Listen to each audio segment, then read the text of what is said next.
This is Stephen Broder at Political Broder YouTube channel, the underground political channel. I'm gradually upgrading the graphics and making this site look much more visually appealing. It's November 10th, 2024, and we are in the what the heck happened to us in the election stage? And this is an example of the liberal media being out of touch.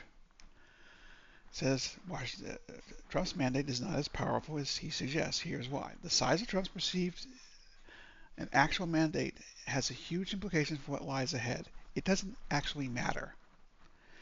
And then here's why it doesn't matter. The crowd size argument. Donald Trump will continue to speak about this election victory for the entire 4 years, and if he survives the term, for many years after that, about this great massive victory. And he's going to talk about it larger and larger and larger. It's going to start out at 50,000 people at his inauguration, and it's going to grow to the biggest Capitol Mall gathering of citizens since Martin Luther King. And he thinks he's more important than Martin Luther King. He's pretty darn important right now. And the legend's going to be told, and the 45 to 51% of the electorate that believes everything Donald Trump says and takes everything what he says on spec, they're not going to care. They're going to want his programs and his policies to be implemented and passed by Congress, and they're going to get angry when it doesn't happen, and they're going to believe everything he says.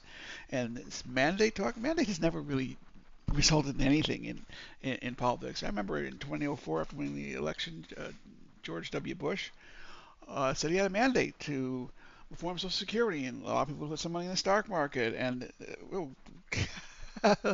3 months later, that was dead on arrival in Congress. So here's the actual thing.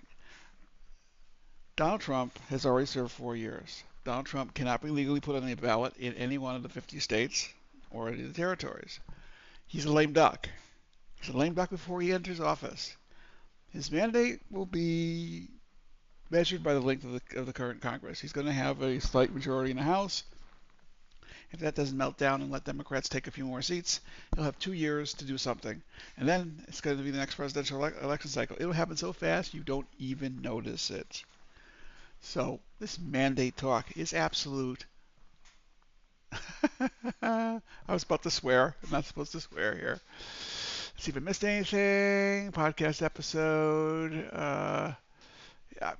His win was larger than expected. Nobody expected him to get a majority of the popular vote. It says here he's got more electoral votes than both of George Bush's elections, but he got less than Barack Obama, Bill Clinton, or George Bush, or Ronald Reagan. Ronald Reagan won almost every state except for Minnesota. And his mandate was pretty much gone by the end of 1986 in the second term. And it was all about posturing for W. No, sorry, that's the wrong one for George Herbert Walker Bush, as he started running from vice president to become president in 1988 in a very strong election. And I love how these politicians talk about mandates. There's no such thing as a mandate, but the Washington Post is borked. They are selling this narrative that the margin of victory matters and the size of the mandate, and it doesn't. I say mandates are useless. If he can, I reiterate that Donald Trump's going to say what he wants about mandates, and he's going to say that he has mandate. He's going to use the mandate word and every other word he can, and a bunch of swear words to try and get his legislative proposals through. And probably he's not going to do as well as last time, because in 2017 he got through a tax cut for rich people and billionaires, and he can get that through because the rules of the Senate allow a bill to go through without the requirement of a filibuster-proof majority. So the Democrats can't stop a tax bill, a reconciliation bill, from going through. So Donald Trump does not have a mandate, never had a mandate, and the Washington Post, in engaging in this discussion, is deluded. They're wrong. There's not going to be it's not going to be. Trump's opponents will do everything they can to stop him. They'll have a hard time in years 1 and 2, and in years 3 and 4, the political system will slow him down to a crawl. And I think the Democrats took a big hit here.